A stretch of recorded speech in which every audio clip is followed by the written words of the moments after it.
Hello नमस्कार मेरे प्यारे दोस्तों, स्वागत है आप सभी का विजय स्टडी पॉइंट पर। दोस्तों आज हम जीके जीएस से 25 अति महत्वपूर्ण क्वेश्चंस पर डिस्कस करने वाले हैं। तो डिस्कशन शुरू करने से पहले आप सभी दोस्तों से रिक्वेस्ट है, जो भी दोस्त हमारे चैनल पर नए हों और हमारे चैनल को सब्सक्राइब नहीं किए हैं तो प्लीज़ आप हमारे चैनल को सब्सक्राइब कर लें और बेल आइकन को ऑल पर क्लिक कर लें, जिससे कोई अगला वीडियो अगर चैनल पर अपलोड किया जाए तो उसका नोटिफिकेशन आपके पास पहुँच जाए। ठीक है, तो चलिए अब हम अपने डिस्कशन को शुरू करते हैं और देखते हैं क्वेश्चन नंबर पहला जो कि इस प्रकार है। सबसे बड़ा श्वेत रुधिराणु है, तो सबसे बड़ा श्वेत रुधिराणु कौन सा होगा? इसका राइट आंसर होगा एक केंद्रकाणु अर्थात मोनोसाइट। ठीक है, मोनोसाइट जो होता है सबसे बड़ा श्वेत रुधिराणु होता है। Option B is right answer of this question. ठीक है, चलिए चलते हैं आगे और देखते हैं अगला क्वेश्चन। क्वेश्चन नंबर 2, लौह की कमी से कौन सा रोग होता है? तो लौह की कमी से कौन सा रोग होता है? तो इसका राइट आंसर होगा रिकेट्स। ऑप्शन भी इज राइट आंसर। ठीक है, रिकेट्स जो होता है लौह की कमी से होने वाला रोग है। पोलियो वायरस की कमी से होने वाला रोग है। गॉइटर जिसे घेंघा रोग भी कहा जाता है, यह आयोडीन की कमी से होता है। और स्कर्वी रोग यह जो होता है विटामिन सी की कमी से होने वाला रोग है। ठीक है, तो इसका राइट आंसर होगा ऑप्शन बी रिकेट्स रोग जो होता है लौह की कमी से होता है। ठीक है, चलिए आगे चलते हैं और देखते हैं अगला question. Question number 3, Uttar Pradesh राज्य में निम्न में से किस लोकायुक्त का कार्यकाल सर्वाधिक रहा है? तो इसका राइट आंसर होगा ऑप्शन सी न्यायमूर्ति एन के मेहरोत्रा। न्यायमूर्ति एन के मेहरोत्रा का कार्यकाल जो होता है उत्तर प्रदेश में राज्य लोकायुक्त के रूप में सर्वाधिक रहा है। ठीक है, चलिए आगे चलते हैं और अगला क्वेश्चन नंबर 4 को देखते हैं। लसिका डैश से पचा हुआ तथा अवशोषित वसा का वहन करती है।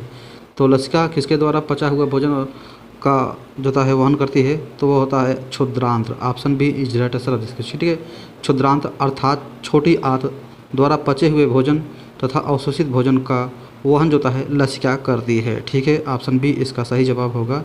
चलिए आगे चलते हैं और अगला क्वेश्चन नंबर 5 को देखते हैं। क्वेश्चन नंबर 5 जो कि इस प्रकार है, भारत के संविधान में सम्मिलित समवर्ती सूची किस देश की देन है? तो भारत के संविधान में जो होता है समवर्ती सूची को ऑस्ट्रेलिया देश से लिया गया है। ठीक है, Australia. Option B is right answer of this question.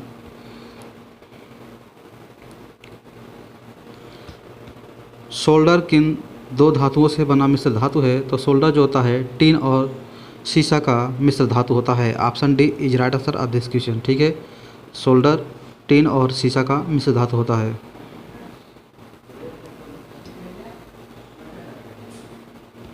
धातुओं के पृष्ठ पर एक उपयुक्त तरंग दैर्ध्य का प्रकाश पड़ने पर इलेक्ट्रॉनों के उत्क्षेपण की परिघटना को कहते हैं। तो इसको क्या कहते हैं? इसको कहते हैं प्रकाश वैद्युत प्रभाव। Option C is right answer of this question. ठीक है, धातुओं के पृष्ठ पर एक उपयुक्त तरंग दैर्ध्य का प्रकाश पड़ने पर इलेक्ट्रॉनों के उत्क्षेपण की घटना को जो होता है प्रकाश वैद्युत प्रभाव कहा जाता है। ठीक है, ऑप्शन सी इसका सही जवाब होगा। चलिए आगे चलते हैं और देखते हैं क्वेश्चन नंबर 8 जो कि इस प्रकार है। क्वेश्चन नंबर 8, द्रव्यमान संख्या किसका योग है? तो द्रव्यमान संख्या जो होता है प्रोटॉन और न्यूट्रॉन का योग होता है। Option C is right answer of this question. ठीक है, प्रोटॉनों तथा न्यूट्रॉनों के योग को जो होता है द्रव्यमान संख्या कहा जाता है। ठीक है, चलिए आगे चलते हैं और देखते हैं अगला क्वेश्चन नंबर 9। क्वेश्चन नंबर 9 जो कि इस प्रकार है, पानी के बूंदों का तैलीय पृष्ठ पर न चिपकने का कारण है। तो पानी की बूंदें तैलीय पृष्ठ पर क्यों नहीं चिपकती हैं? इसका कारण क्या होता है? इसका कारण यह होता है कि आसंजक बल का अभाव होता है। ठीक है,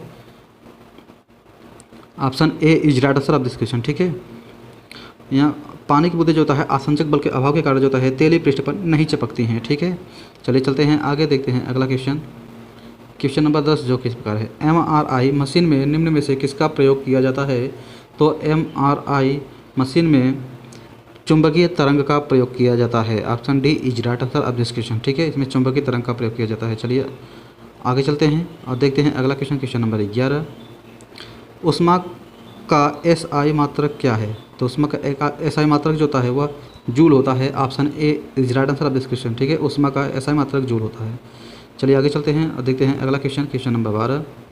क्वेश्चन नंबर 12 जो किस प्रकार है, अर्थशास्त्र का जनक किसे माना जाता है?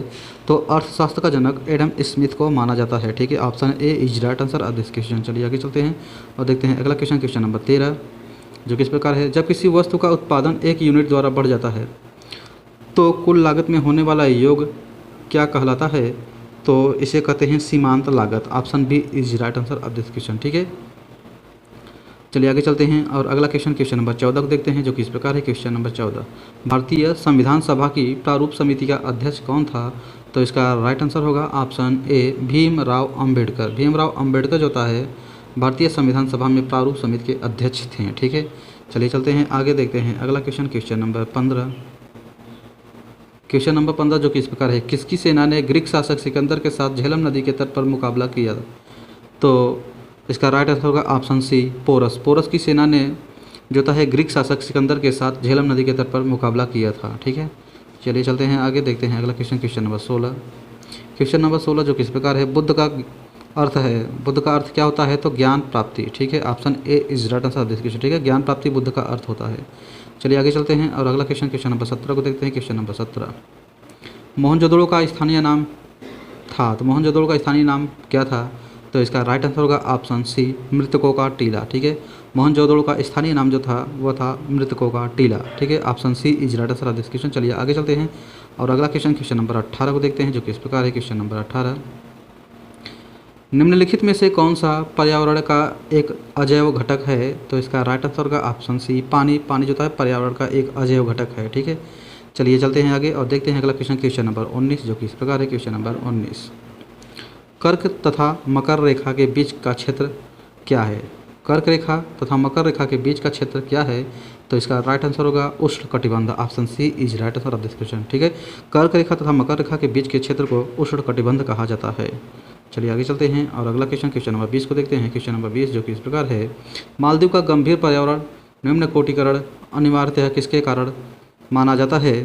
तो इसका राइट आंसर होगा ऑप्शन सी उच्च जनसंख्या घनत्व। ठीक है, मालदीव का गंभीर पर्यावरण निम्न कोटिकरण अनिवार्यतः माना जाता है क्योंकि वहाँ पर जनसंख्या घनत्व बहुत अधिक है। ठीक है, option C is right answer of this question.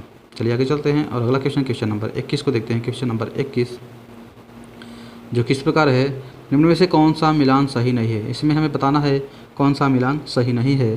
तो देखिए, राउरकेला स्टील प्लांट कहाँ पर है? तो वह ओडिशा में है, यह सही है। दुर्गापुर स्टील प्लांट पश्चिम बंगाल में है, यह भी सही है। भिलाई स्टील प्लांट छत्तीसगढ़ में है, यह भी सही है। और बोकारो स्टील प्लांट जो कि झारखंड में है, बिहार में नहीं है। ठीक है, यही बात जो है इसमें गलत है।